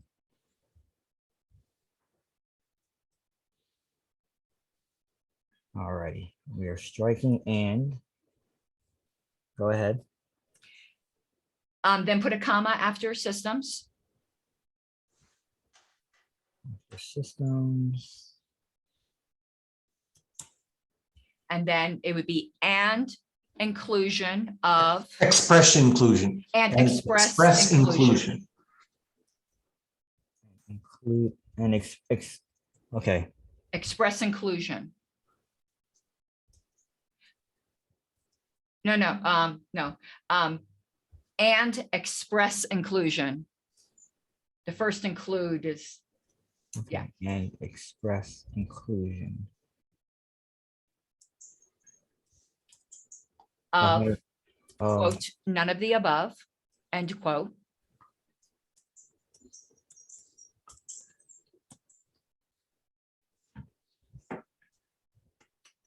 Madam Chair, we're gonna need a comma before alternate right here. Yes. Yes, I thought I said that, Oh, okay. but I could be just thinking it and didn't say it. Okay, you went up. Yeah. So express sorry. exclusion of none of the above on all ballots.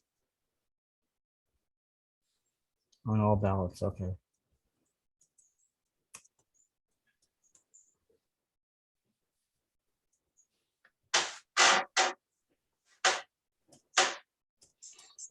Would you like to speak to your amendment, Mr. Brayman?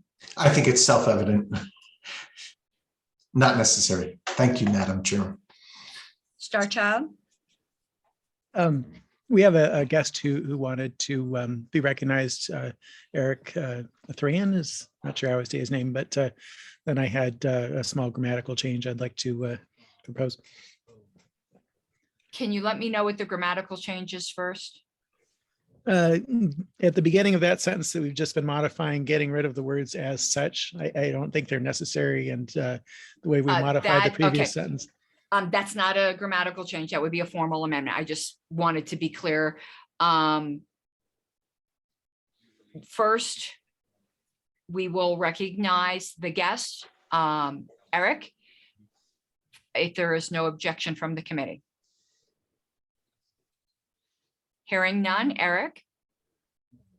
Yes, I would only request that if we are explicitly rejecting the electoral college, that we document that and mention that in the discussion. I am not aware that it is a LP plank. If I'm wrong, then I'm wrong.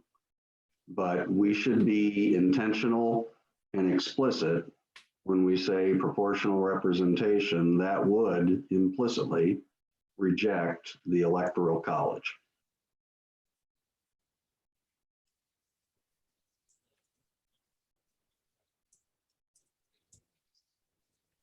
Thank you. Eric, I'm sorry, Thrain, if I'm mispronouncing your. It's train, like choo-choo train. Gotcha, thank you. Okay. Star Child, once we deal with this amendment, I can recognize you for your as such amendment. Mr. Dempsey. Yeah, Mr. Brayman, I guess I would address, you mentioned that this is self-explanatory. Forgive my ignorance. I guess I'm just I'm struggling with how adding the include or expressing inclusion for none of the above on all ballots would be a libertarian ideology. I think it reads really well as is without that added in. I'm just trying to understand the reasoning, and forgive me for my ignorance. May I respond? Oh, yes, please do.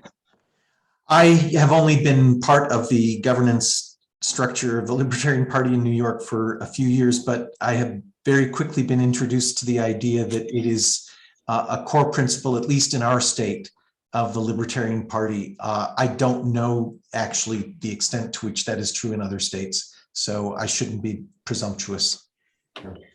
If I may add to your response, Mr. Brayman, I've been to nearly every state. I think there's like 9 now that I haven't been to a convention at over my 6 years. And it's a core, it's nearly sacred in every state, some more so than others, but I think saying that isn't overstating the case. It's almost a libertarian, and I don't mean this word in an insulting way, fetish.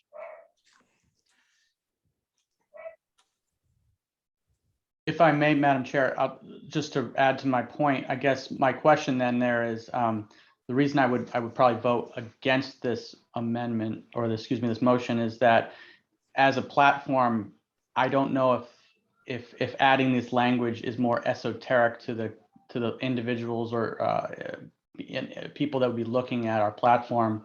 And I think it's more of an insider baseball more term than it would be something that people would latch on to, or whereas the original language ending with with ending in voting systems, I think is very much understood by everybody.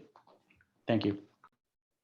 If I just may add one point, just because I'm involved in this sort of thing, at least Arizona in some jurisdictions has NOTA on its ballots, and there actually is, it's not quite as large as for RCV or approval voting, but grassroots movements to add NOTA to ballots across the country. So it's not really that obscure to people who are activists in that sort of area. Ms. Starchild, I'm not sure if your hand is still raised for your amendment or if you wanted to speak on NOTA. I had originally raised it for the last adding the proportional representation, I think, but I'm now waiting to be recognized to delete as such. So if you want to call on me for that, I'll speak to that. Okay, yeah, we're not at that point yet, but if you could lower your hand, I've got you noted down as the first person I'm going to call after we deal with this amendment. Mr. Kashada. Thank you, Madam Chair. So none of the above, or the phrase NOTA, is definitely inside baseball, but it's also, okay, so it says election systems that are more representative of the electorate. Well, I'm technically a voter, and I would put NOTA on all my ballots, or I would at least consider doing that. And, definitely for specific races. So there are libertarians in general support the concept that, you just don't want positions, or you don't want this particular person in this spot. So NOTA increases the representation. It's not a non sequitur. To make it less inside baseball, one thing we could do is get rid of the quotes. But I think the quotes add a little bit of inside baseball, but I think it's perfectly fine as is. It's readable, and if that's a great conversation starter for someone who doesn't understand that. If there's better language to describe that, I'm open to that as well, but I think this is an important addition. Thanks. Motion to extend 10 minutes. Who was that, please? To extend minutes for the purpose of finishing this discussion. Okay, Mr. Thompson moves to extend for 10 minutes for the purpose of, I'm not sure if you mean finishing the discussion on this amendment or. Yes. Finishing this item, finishing this proposal. Okay, the proposal, it goes beyond. Okay. Is there any objection to extending for 10 minutes? Please vocalize rather than raise hands, since we have hands raised for other things.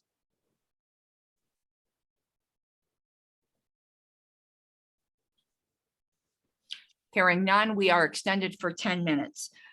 Mr. Ricciaro.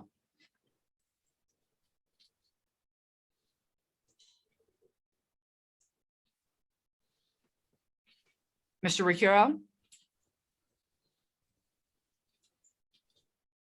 I'm not sure if Omar just wanted to extend or not as well. Mr. Ricciaro, I don't know if you can hear me.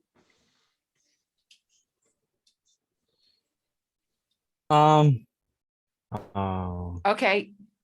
There it is. Hey, Yeah. Asking in the chat if we can hear him. Yeah, now we can. Yeah, I didn't realize my internet was kind of doing the thing. Yeah, I was gonna move the same thing, but now that we've done that, I'm indifferent. I guess let's just keep moving on. I could vote no, I could vote yes. I'm kind of, yeah, let's just move on. Yeah. I'm gonna put my hand down. Okay, is there any further debate on the amendment of and express inclusion of none of the above on all ballots, the secondary amendment? Point of information, Ms. Harlos, I made an explicit request for an explicit comment on the Electoral College, and there was no forthcoming comment.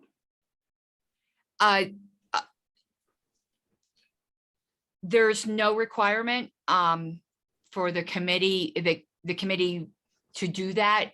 It's up to the committee members themselves if they wish to. But your request is noted. If a committee member wishes to do so, they are certainly free to. I will keep the room open for 15 minutes after we adjourn, if perhaps some committee members want to have a more informal discussion on that topic.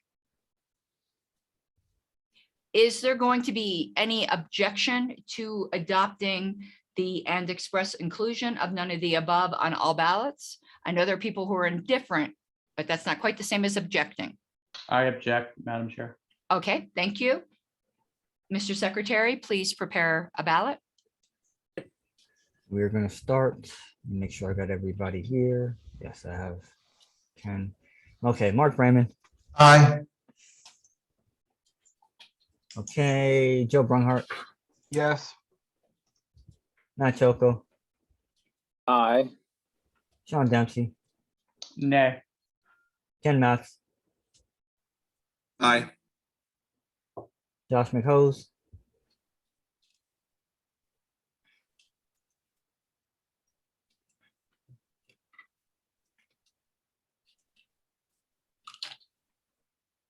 didn't hear Josh. I'll come back. I will vote nay. Omar Crow will vote no. Clayton Cachado, Aye. Star Child, Yes. Curry Taylor, Aye. John Thompson. Aye. Okay, I'm gonna come back to Josh McHose. Josh, you with us? Not hearing anything. I still see him in the room though, so I'll just mark it with a no vote. All right, let me switch here. Madam Chair, this looks like it passes. 8 in favor, 2 opposed, no express abstentions. Okay, so that amendment to my amendment passes. So now we're back on my amendment, not mine, excuse me. So when I suggested, Mr. Choco, I believe, ended up making it, excuse me, as amended. Is there further debate on comma, alternative voting systems, comma, and express inclusion of none of the above on all ballots?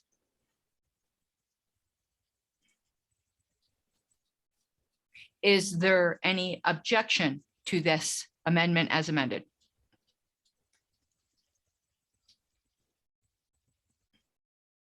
Seeing none, is there? I thought I heard someone. Okay, seeing none, that passes. We are now on the main Recuro multi-amended proposal. I'm sorry, Madam Chair, were you, I thought you were just, I'm not sure if you were talking about my proposal to delete as such or not. No, I'm calling upon you for that now. Okay, yeah, I would like to do that. I think not needed, and that sentence is getting pretty long, and this would help shorten it just a little bit. Okay, Star Child proposes that we delete as on the third sentence, as such, and then capitalize we.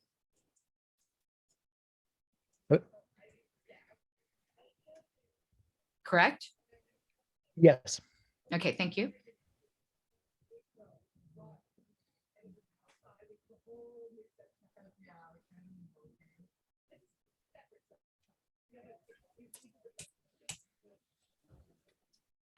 Would you like to speak to that? I think if you read the paragraph, it's pretty self-explanatory that it would read more clearly. The as such kind of was playing off language that we ended up changing in the previous part, and it really isn't serving any purpose now and just muddying the waters. So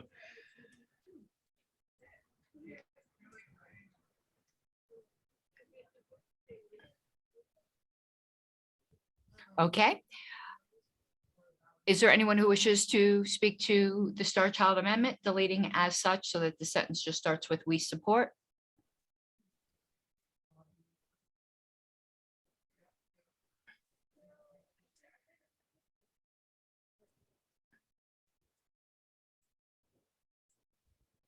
Okay, seeing none, is there any objection to the Star Child Amendment? Seeing none, what, I always keep hearing like a whisper right before. Maybe it's just me. That is passed without objection.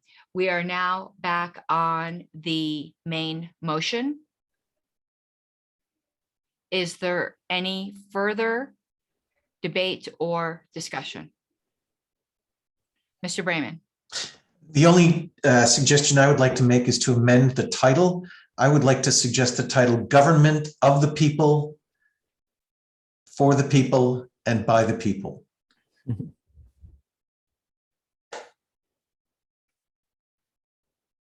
Are you making, can I make one comment before you formally make that amendment? You certainly may. Thank you, Madam Chair. That would be distinctly out of style with the rest of the plank. I mean, the Okay. rest of the platform. You certainly are free to make that amendment. I just wanted to make that observation that stylistically that would be somewhat jarring. Okay, I won't make it the motion yet, but it represents, I think it encompasses multiple ideas that this plank now represents, that there are multiple aspects to this plank that are outside the bounds of what its title currently is. But I'll leave that. No. Point of information, what is the current title so that I can think about? Representative government. Thank you. Oh, no, is it, am I right, Mr. Secretary? Yes, I will. Yes. I'm going to do that right now. Mr. Brayman, it certainly probably would be productive to perhaps, if everyone thinks there needs to be a title change, to workshop that on the list. And that could be something that's ideal for an email ballot. Yep. Okay, so we are back to Mr. Choka. You've just addressed it. I was just going to suggest taking that to email. Okay, thank you. Is there any further debate? Because we are running up on 1 minute before we will be at adjournment on the Recuro motion. I'd like to see the markup, please. He can show you the original. It's been changed so many times, though it is certainly, you're right to see a final markup, in which case this will need to go to the next meeting. For, if I understand what the secretary said earlier. Mr. Brungart. Motion to extend until 10:15. Okay, there's a motion to extend for 5 minutes. Is there any objection to the motion? Yes, I object.